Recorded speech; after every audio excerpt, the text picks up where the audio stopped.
అందరికీ మరలా ఒకసారి నూతన సంవత్సర శుభములు తెలుపుచు బైబిల్లోని బంగారు మాటలకి మిమ్మల్ని అందరినీ ప్రేమతో ఆహ్వానిస్తున్నాను. వాక్యం చదువుకొని ధ్యానించుకుందాం. మొదటి దిన వృత్తాంతముల గ్రంథము 4వ అధ్యాయము 9-10 వచనములు చదువుకుందాము. మొదటి దిన వృత్తాంతముల గ్రంథము 4వ అధ్యాయము 9-10 వచనములు. యబ్బేజు తన సహోదరుల కంటే ఘనము పొందినవాడై ఉండెను. వేదన పడి ఇతని కంటినని అతని తల్లి అతనికి యబ్బేజు అని పేరు పెట్టెను. యబ్బేజు ఇశ్రాయేలీల దేవుని గూర్చి మొరపెట్టి, నీవు నన్ను నిశ్చయముగా ఆశీర్వదించి నా సరిహద్దును విశాలపరిచి నీ చేయి నాకు తోడుగా ఉండ దయచేసి నాకు కీడు రాకుండా దానిలో నుండి నన్ను తప్పించుము అని ప్రార్థింపగా, దేవుడు అతడు చేసిన మనవి చేసిన దానిని అతనికి దయచేసాను.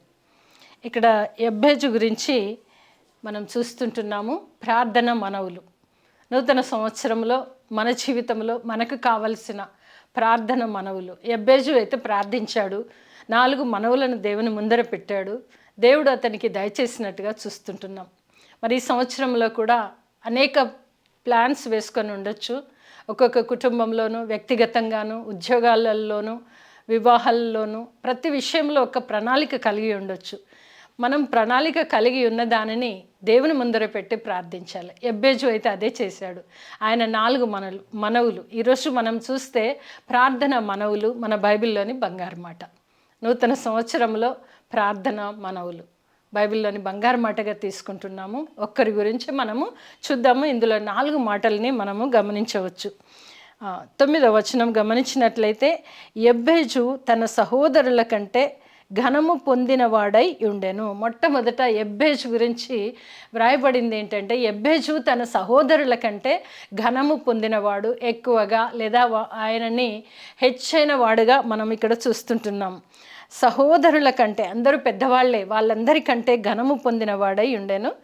వేదన పడి ఇతని కంటినని అతని తల్లి అతనికి యబ్బేజు అని పేరు పెట్టెను.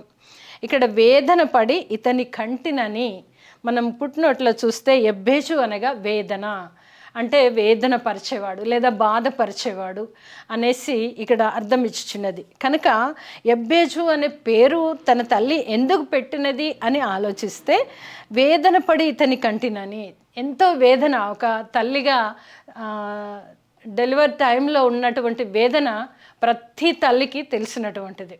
అందులో మరి ఈ తల్లి అయితే వేదన పడి కన్నాను కనుక అతనికి పేరేమని పెట్టిందంటే యబ్బేజు అని పేరు పెట్టింది. పేరు వినగానే కూడా కొన్నిసార్లు అనిపిస్తుంది యబ్బేచి అని అంటుంటారు. అయితే ఇక్కడ పేరు వేదన అని, వేదన పుత్రుడు, వేదన చేత తను కన్నాను కనుక తనకి యబ్బేజు అని పేరు పెట్టినట్లుగా మనం చూస్తుంటున్నాం. అయితే ఈ యబ్బేజు ఎలా ఉన్నాడని మనం గమనించినట్లయితే, యబ్బేజు పుట్టుకలో తన తల్లికి బాధ కలిగించాడు, కానీ తన జీవితంలో దేవునికి సంతోషం కలిగించిన వ్యక్తిగా మనం చూడొచ్చు. ఎందు గురించి అంటే ఇక్కడే ఉంది, ఇశ్రాయేలీయుల దేవుని గూర్చి మొర్రపెట్టి ఇశ్రాయేలీయుల దేవుని గురించి విన్నాడు, దేవునికి సంతోషం కలిగించాడు. అంత మాత్రంతో ఆపివేయలేదు. మన ప్రార్థన మనవులు ఈ సంవత్సరంలో మనం ప్రార్థన మనవులు దేవుని ముందర పెట్టుకోవాలి. నేను అనుకున్నది ఏంటి, నాకు జరుగుతుందా అని ఊరికి ఎదురు చూస్తే కాదు, కానీ దేవాతి దేవుని ముందర ప్రార్థన మనవులు. యబ్బేజు అయితే దేవుని ముందర ప్రార్థన మనవులు అని పెట్టాడు. మన ఈరోజు బైబిల్లోని బంగారు మాట ప్రార్థన మనవి. ఎవరికి ప్రార్థించాలా? ఇశ్రాయేలీల దేవుడైన యెహోవాకు, రారాజుకు, ప్రభువుల ప్రభువుకి ఆయన మొర్రపెట్టినట్లుగా మనం చూస్తుంటున్నాం. పేరుకు తగినట్టుగా అతను ప్రవర్తించకుండా మరి ఆయన వేదన పుత్రుడుగా తల్లికి వేదన కలిగించాడు, కానీ దేవునికి మాత్రము సంతోషం కలిగించినటువంటి ఒక కుమారుడుగా యబ్బేజును మనము చూస్తాం. అయితే ఇక్కడ మనం చూస్తే ఆయన ప్రార్థన ఏంటి చేస్తున్నాడు అనంటే, ఇశ్రాయేలీల దేవుని గురించి మొట్టమొదటిగా మొర్రపెట్టడం నేర్చుకున్నాడు, దేవుని దగ్గర గోచాడడం నేర్చుకున్నాడు, ఆయనకు ప్రార్థించడం నేర్చుకున్నాడు. నేను చేసేదానికంటే ముందు చెప్పుకోవాలి దేవుడికి అని ఆయన నేర్చుకున్నాడు. మొర్రపెట్టి, నీవు నన్ను నిశ్చయముగా ఆశీర్వదించి, మొట్టమొదటిగా ఏంటంటే నిశ్చయముగా నువ్వు నన్ను ఆశీర్వదించాలయ్యా, నువ్వు నన్ను దీవించాలా అని ఆ మొరని, ఆ ప్రార్థన మనవిని దేవునికి చేరినంతగా ఆయన మొరపెట్టినట్లుగా మనం చూస్తాం. అంటే మనం ఊరికే అనుకొని నాకు జరగట్లేదే అని ఎదురు చూడడం కాదు, కానీ దేవునికి మొరపెట్టే వారంగా మనం ఉండాలి. నూతన సంవత్సరంలో ప్రార్థన మనవి బైబిల్లోని బంగారు మాట మీరు అందరూ వింటున్నారు. మరి ఆ ప్రార్థన మనవి ప్రతి విషయంలో కూడా మనం ప్రార్థన చేత బయటకు వెళ్ళినప్పుడే కానీ, ఇంట్లో నుండి ఇంట్లోకి వచ్చినప్పుడే కానీ ప్రార్థన పూర్వకంగా మనము వెళ్ళి మనము సమస్తము చేయటానికి మొట్టమొదటిగా మొర్ర పెట్టడము నేర్చుకోవాలి. ఏంటంటే నిశ్చయముగా నీవు నన్ను ఆశీర్వదించమని కోరుకుంటున్నాడు. మనందరికి కూడా ఆశీర్వాదం అంటే ఇష్టమే. అందరం కూడా ప్రార్థించిన ప్రతి ప్రార్థనలో ఉంటుంది, దేవా నన్ను, నా కుటుంబాన్ని లేదా వారిని ఇతరుల గురించి చేసేప్పుడు కూడా మీ నిండైన ఆశీర్వాదం చేత నింపుమనే ప్రార్థించుకుంటూ ఉంటాం. ఆశీర్వాదం అనేది అందరం ఇష్టపడుతున్నటువంటిది. మరి ఆశీర్వాదం కావాలి అని అంటే మొట్టమొదట దేవునికి లోబడి ఆయన ఆజ్ఞలు గైకుంటూ ఆయనకు మొర్రపెట్టే వారంగా ఉంటే దేవుడు నిజంగానే ఆశీర్వదిస్తాడు. ఎప్పుడు ఎలా అని సందేహం కలిగినట్లయితే అది అందుకోనంత దూరంలో ఉంటుంది. సందేహం లేనట్లయితే ఆశీర్వాదాన్ని పొందుకుంటాము, అనుభవిస్తాము, సంతోషిస్తాం. అయితే మరి యెబ్బేజు ప్రార్థనలో మొట్టమొదటి మనవి, మన ప్రార్థనలో కూడా ఎన్ని మనవులు పెడుతున్నారు, ఈ సంవత్సరం దేవుని ముందు ఏమేమి పెట్టి ప్రార్థించుకుంటున్నారో మనల్ని మనం ఒకసారి సరి చేసుకోవాలి. ఇక్కడ చూస్తే యెబ్బేజు అయితే మొదటిది మనవి ఏంటంటే నన్ను నిశ్చయముగా ఆశీర్వదించమని ప్రార్థించినట్లు చూస్తుంటున్నాం. మనందరం చేస్తాము. ఆ ప్రార్థనకి ఫలితము ఎప్పుడు మనకు కావాలో అప్పుడు పొందుకుంటాం. వెంటనే నాకు దొరికిందా, నాకు ఎందుకు దొరకలేదు, నేను చాలా ప్రార్థించాను అని మనం అనుకోవడానికి లేదు. కానీ మొట్టమొదట దేవుడి దగ్గర మొర్రపెట్టి హృదయాంతరంగము నుండి వచ్చిన ప్రార్థన దేవుడు వింటాడు, మనకు అవసరమైన వేళలో అందిస్తాడు.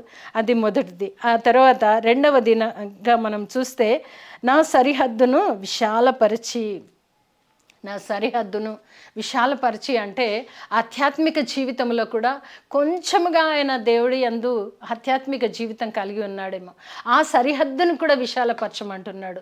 ఇదంతా కూడా మనకు అవసరం. సరిహద్దును విశాలపరచమనగానే పెద్ద కారు, పెద్ద ఇల్లు, పెద్ద అది ఇది అనుకోవడానికి అది కాదు, మన డబ్బు విషయంలో అవి కాదు, కానీ ఆధ్యాత్మిక స్థితిలో కొంచెముగా దేవుని దగ్గర ఉన్నాడేమో దానిని విశాలపరచుమని ప్రార్థన చేస్తున్నాడు. నా సరిహద్దును విశాలపరచు దేవా అని ప్రార్థించినట్లుగా చూస్తుంటున్నాం. అంతేకాదు మూడవది మనం చూస్తే నీ చెయ్యి నాకు తోడుగా దయచేయము, నీ చెయ్యి నాకు తోడుగా. అందుకే మనం యెషయా గ్రంథంలో చూస్తాము, చూడుము నా అరచేతిలో నిన్ను చెక్కుకొని ఉన్నానని చెప్పిన తండ్రికి మనం మొరపెట్టాలి. నీ చెయ్యి నాకు తోడుగా ఉంచుమని ప్రార్థిస్తున్నాడు. ఏం కదయ్యా నేను చేసుకుంటాను అని అనట్లేదు. నీ చెయ్యి నాకు తోడుగా ఉంటే, నీ చెయ్యి నాకు నీడగా ఉంటే నేను సమస్తము చేయగలను అనుకుంటూ ఆయన ప్రార్థిస్తుంటున్నటువంటి ప్రార్థనను మనము చూస్తుంటున్నాం. నీ చేయి నాకు తోడుగా దయచేసి కీడు రాకుండా దానిలో నుండి నన్ను తప్పించుము. నీ చేయి నాకు తోడుగా ఎందుకు ఉండాలి అని అంటే సమస్త కీడుల నుండి దూరం చేసేది కూడా దేవాతి దేవుడే. అందుగురించే నాలుగవదిగా చూస్తే నాకు కీడు రాకుండా దానిలో నుండి తప్పించుము. 4 మనవులు మన బైబిల్లోని బంగారు మాట, ప్రార్థనా మనవులు. ఈరోజు ప్రార్థనా మనవులు ఈ సంవత్సరాంతము వరకు నూతన సంవత్సరంలో అడుగుపెట్టి ఉంటున్నాము, 2వ రోజు కనుక ఈ సంవత్సరాంతము వరకు మనము యెబ్బేజు ఎంతైతే దేవుణ్ణి మొరపెట్టి హృదయాంతరంగం నుండి ప్రార్థన మనవులు చేసుకుంటున్నాడో అలాగే మనము చేయాలనుకున్నది మన ఇష్టానుసారం కాదు, దేవుని చిత్తానుసారంగా నేను అడుగుతున్నానా, దేవుడు నాకు అది అందిస్తాడా అనే విషయాన్ని ఆలోచించి మనము ప్రార్థన పూర్వకంగానే మరి ఈ యొక్క సంవత్సరం అంతా కూడా మనం ముందుకు కొనసాగాలి. యెబ్బేజు ప్రార్థన 4 విషయాలను మనం చూస్తుంటున్నాము. మొదటిది నిశ్చయముగా ఆశీర్వదించి, నా సరిహద్దుని విశాలపరిచి, నీ చేయి నాకు తోడుగా ఉంచి, నాకు కీడు రాకుండా కాపాడుమని యెబ్బేజు ప్రార్థన. ఈ సంవత్సరం మనమందరం కూడా అలాంటి ప్రార్థన మనకు అవసరం. దేవుడు ఆశీర్వచనం కావాలి, దేవుని ఆశీర్వాదం కావాలని కోరుకుంటాం. అంతే, నా హృదయాన్ని విశాలపరచమని కోరుకుంటాం. అంతే మాత్రమే కాకుండా నీ చేయి ఎల్లవేళలా నాకు తోడుగా ఉంచు తండ్రి అని ప్రార్థించుకుంటాం. అంతేకాకుండా వస్తున్నటువంటి ప్రతి కీడు నుండి కూడా తప్పించుమని ప్రార్థించుకుంటాం. ఈ నూతన సంవత్సరంలో ప్రార్థన మనవి మీదేమై ఉంటున్నది?